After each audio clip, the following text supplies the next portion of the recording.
Hello friends, இன்றைக்கி ஒரு முக்கியமான நோட்டிஃபிகேஷன் பற்றி தான் பார்க்க போகிறோம். ஸோ இந்த நோட்டிஃபிகேஷன் எங்கேருந்து ரிலீஸ் பண்ணியிருக்காங்க அப்படின்னா டிஹெச்எஸ் டிஸ்ட்ரிக்ட் ஹெல்த் சொசைட்டி கோயம்புத்தூர்லேருந்து ரிலீஸ் பண்ணியிருக்காங்க.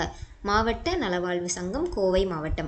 ஸோ இந்த நோட்டிஃபிகேஷனில் என்ன சொல்லியிருக்காங்க அப்படின்னா, நகர்ப்புற நலவாழ்வு மையங்கள், மருத்துவக் கல்லூரி, மருத்துவமனை, ஆரம்ப சுகாதார நிலையம். ஸோ இங்கே எல்லாமே வந்துட்டு தற்காலிக பதவிகளுக்கு ரெக்ரூட்மெண்ட் போட்டிருக்காங்க. ஸோ எல்லாமே வந்துட்டு கான்ட்ராக்சுவல் பேசிஸ், டெம்பரரி போஸ்டிங் தான் வந்து வேக்கன்சி கொடுத்துருக்காங்க.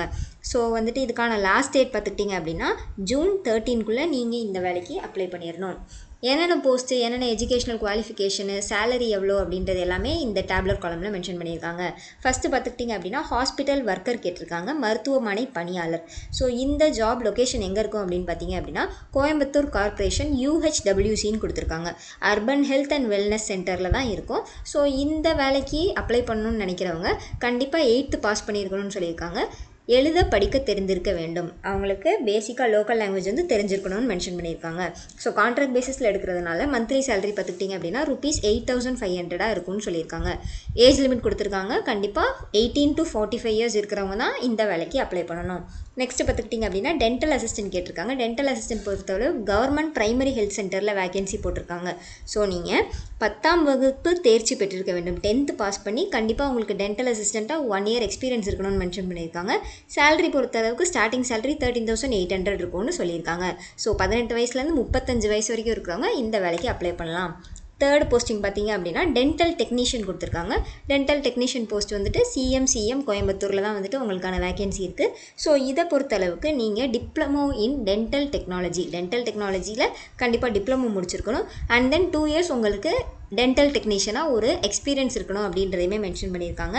சேலரி பார்த்துக்கிட்டிங்க அப்படின்னா 12,600 போட்டிருக்காங்க. ஸோ இந்த ஜாபை பொறுத்தளவுக்கு 20லேருந்து 35 வயசு இருக்கிறவங்க தான் அப்ளை பண்ண முடியும். லாஸ்ட்டாக பார்த்துக்கிட்டிங்க அப்படின்னா ஃபிசியோதெரபிஸ்ட்டுக்கு ஒரு வேகன்சி போட்டிருக்காங்க. ஸோ கவர்மெண்ட் பிரைமரி ஹெல்த் சென்டரில் நீங்கள் வேலை பார்க்குற மாதிரி இருக்கும். ஸோ இதுக்கான பேசிக் எஜுகேஷனல் குவாலிஃபிகேஷன் பார்த்துக்கிட்டிங்க அப்படின்னா கண்டிப்பாக பேச்சுலர்ஸ் இன் ஃபிசியோதெரபிஸ்ட் நீங்கள் முடிச்சிருக்கணும். அண்ட் தென் உங்ககிட்ட மினிமம் 1 year எக்ஸ்பீரியன்ஸ் சர்டிஃபிகேட்டுமே இருக்கணும்னு சொல்லியிருக்காங்க. ஸ்டார்டிங் சேலரி பார்த்துக்கிட்டிங்க அப்படின்னா ₹13,000 அப்படின்ற மாதிரி மென்ஷன் பண்ணியிருக்காங்க. ஸோ இதை தவிர்த்து வேறு என்னென்ன இம்பார்ட்டண்ட் இன்ஸ்ட்ரக்ஷன்ஸ் கொடுத்துருக்காங்க அப்படின்னா இந்த நிபந்தனைகளில் பாயிண்ட் வைஸ் கொடுத்துருக்காங்க. ஸோ இந்த போஸ்ட் எல்லாமே வந்துட்டு கண்டிப்பாக டெம்பரரி பேசிஸ் தான், தற்காலிகமானதுன்னு மென்ஷன் பண்ணியிருக்காங்க.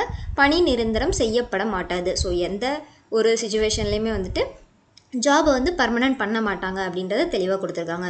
ஸோ இந்த வேலைக்கு நீங்கள் அப்ளை பண்ணணும்னு நினச்சிங்க அப்படின்னா அஃபிஷியல் வெப்சைட்டில் போய்ட்டு அப்ளிகேஷன் டவுன்லோட் பண்ணி நீங்கள் ஃபில் பண்ணி இந்த 2 அட்ரஸ்க்கு சென்ட் பண்ணுற மாதிரி இருக்கும். ஸோ அதுக்கான லிங்க்கை நான் உங்களுக்கு டிஸ்கிரிப்ஷனில் கொடுத்துருக்கேன், செக் பண்ணி பாருங்கள். 2 அட்ரஸில் நீங்கள் என்ன எழுதணும் அப்படின்னா உறுப்பினர் செயலாளர், மாவட்ட சுகாதார அலுவலர், மாவட்ட நலவாழ்வு சங்கம் DHS டிஸ்ட்ரிக்ட் ஹெல்த் சொசைட்டின்னு போட்டுட்டு மாவட்ட சுகாதார அலுவலகம் 219 ரேஸ் கோர்ஸ் ரோட் கோயம்புத்தூர் 18 அப்படின்றத இதை அட்ரஸை தெளிவாக மென்ஷன் பண்ணிடணும்னு கொடுத்துருக்காங்க. ஸோ இந்த அப்ளிகேஷனை வந்து நீங்கள் ஃபில் பண்ணிவிட்டு கண்டிப்பாக நேரில் போய் கொடுக்கலாம், இல்லைனா ஸ்பீட் போஸ்ட் மூலமாக நீங்கள் அப்ளை பண்ணிக்கலாம்னு மென்ஷன் பண்ணியிருக்காங்க. அஃபிஷியல் வெப்சைட் கொடுத்துருக்காங்க coimbatore.nic.in அப்படின்ற அஃபிஷியல் வெப்சைட்டில் நீங்கள் செக் பண்ணி பார்க்கலாம். இதை தவிர்த்து வேறு என்னென்ன டாக்குமெண்ட்ஸ்லாம் நீங்கள் அட்டாச் பண்ணுற மாதிரி இருக்கும் அப்படின்னு பாயிண்ட் வைஸ் கொடுத்துருக்காங்க. கீழ்கண்ட ஆவணங்கள் எல்லாத்தையுமே வந்து நம்ம அப்ளிகேஷனோடு சேர்த்து சென்ட் பண்ணுற மாதிரி இருக்கும். ஸோ ஃபஸ்ட்டு பார்த்துக்கிட்டிங்க அப்படின்னா அப்ளிகேஷனை வந்து பிரிண்ட் அவுட் எடுத்து ஃபில் பண்ணியிருக்கணும். விண்ணப்பம் வந்து சென்ட் பண்ணுற மாதிரி இருக்கும். நெக்ஸ்ட்டு விண்ணப்பம்லேயே வந்துட்டு பாஸ்போர்ட் சைஸ் ஃபோட்டோ வந்து நம்ம பேஸ்ட் பண்ணுற மாதிரி இருக்கும். ஸோ அது கட்டாயம் ஒட்டி இருக்க வேண்டும்னு சொல்லியிருக்காங்க. அண்ட் தென் நீங்கள் அட்டாச் பண்ணுற எல்லா எஜுகேஷ்னல் குவாலிஃபிகேஷன் டீட்டெயில்ஸ்லேயுமே வந்துட்டு ஒரிஜினல்ஸ் அட்டாச் பண்ணக்கூடாது, ஜெராக்ஸ் காப்பீஸ் தான் பண்ணணும். கீழே செல்ஃப் அட்டஸ்டட்னு எழுதி நீங்கள் உங்களோட சைன் பண்ணியிருக்கணும்.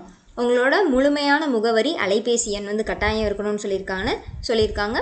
அண்ட் தென் பார்த்துக்கிட்டிங்க அப்படின்னா உங்களோட எஜுகேஷன் குவாலிஃபிகேஷனுக்கான சான்றிதழ்களை நீங்கள் அட்டாச் பண்ணணும். உங்களோட ஜாதி சான்றிதழோட நகல் ஜெராக்ஸ் காப்பி அட்டாச் பண்ணணும். உங்களோட இருப்பிட சான்றிதழுக்காக நீங்கள் உங்களோட ரேஷன் கார்டு இல்லை ஆதார் கார்டை யூஸ் பண்ணிக்கலாம். எல்லாமே வந்துட்டு சுய சான்றொப்பம் இட வேண்டும்னு மென்ஷன் பண்ணியிருக்காங்க. கண்டிப்பாக செல்ஃப் அட்டஸ்டட்னு நீங்கள் எழுதி சைன் பண்ணியிருக்கணும். இவங்க கொடுத்துருக்க லாஸ்ட் டேட் பார்த்துக்கிட்டிங்க அப்படின்னா 13/6/2025. ஸோ அதை தாண்டி எந்த விண்ணப்பங்கள் வந்தாலுமே வந்துட்டு கண்டிப்பாக ரிஜெக்ட் பண்ணிடுவோம், நிராகரிக்கப்படும்னு மென்ஷன் பண்ணியிருக்காங்க. ஸோ இந்த அப்ளிகேஷன் ஃபார்மை எப்படி ஃபில் பண்ணுறது அப்படின்னு பார்க்கலாம். ஸோ இந்த அப்ளிகேஷன் ஃபார்மை பிரிண்ட் அவுட் எடுத்துகிட்டு நேம் ஆஃப் த போஸ்ட் கேட்டிருக்காங்க. ஸோ நீங்கள் என்ன போஸ்ட்டுக்கு அப்ளை பண்ண விரும்புகிறீங்க அப்படின்றத இங்கே எழுதுங்க. உங்களோட பாஸ்போர்ட் சைஸ் ஃபோட்டோகிராஃபை நீங்கள் ரைட் சைட் பேஸ்ட் பண்ணுற மாதிரி இருக்கும். உங்களோட நேம் மென்ஷன் பண்ணுங்கள், விண்ணப்பதாரர் பெயர், விண்ணப்பிக்கும் பதவியின் பெயர், உங்களோட போஸ்டோட நேமும் மென்ஷன் பண்ணிடுங்க. உங்களோட தந்தை பெயர், ஃபாதர் நேமு, உங்களோட பிறந்த தேதி மற்றும் வயது, உங்களோட டேட் ஆஃப் பர்த் இங்கே போட்டுட்டு காமா போட்டு உங்களுக்கு எவ்வளோ வயசு கம்ப்ளீட் ஆயிருக்கு அப்படின்றதையும் மென்ஷன் பண்ணிடுங்க. அண்ட் தென் பார்த்துக்கிட்டிங்க அப்படின்னா உங்களோட எஜுகேஷனல் குவாலிஃபிகேஷனுக்கு 10th 12th mark sheet number எல்லாமே கேட்டிருக்காங்க. அண்ட் தென் ஆதார் எண் கேட்டிருக்காங்க, கம்யூனிட்டி சர்டிஃபிகேட்டோட எண் கேட்டிருக்காங்க. உங்களோட மின்னஞ்சல் முகவரி இமெயில் ஐடி இங்கே மென்ஷன் பண்ணுங்கள். உங்களுக்கு எக்ஸ்பீரியன்ஸ் ஏதாவது இருக்குது அப்படின்னா 9th பாயிண்ட்டில் கொடுத்துருங்க. உங்களோட நிரந்தர முகவரி, தற்காலிக முகவரி, உங்களோட கம்யூனிகேஷன் அட்ரஸும் பர்மனெண்ட் அட்ரஸும் சேமாக இருந்துச்சு அப்படின்னா இந்த 2 காலம்லேயும் ஃபில் பண்ணிடுங்க. லாஸ்ட்டாக பார்த்துக்கிட்டிங்க அப்படின்னா இடம், தேதி, ஸோ எந்த இடத்துல இருக்கீங்க தேதி போட்டு உங்களோட சைன் பண்ணிட்டீங்க அப்படின்னா இந்த அப்ளிகேஷன் ஃபார்மை நீங்கள் ஃபில் பண்ணியாச்சு. ஸோ இதோட உங்களோட டாக்குமெண்ட்ஸ் எல்லாமே அட்டாச் பண்ணி நீங்கள் சென்ட் பண்ணுற மாதிரி இருக்கும். இன்ட்ரெஸ்ட்டும் எலிஜிபிலிட்டி மீட் ஆகிற கேண்டிடேட்ஸ் கண்டிப்பாக இந்த வேலைக்கு அப்ளை பண்ணுங்கள். தேங்க்யூ.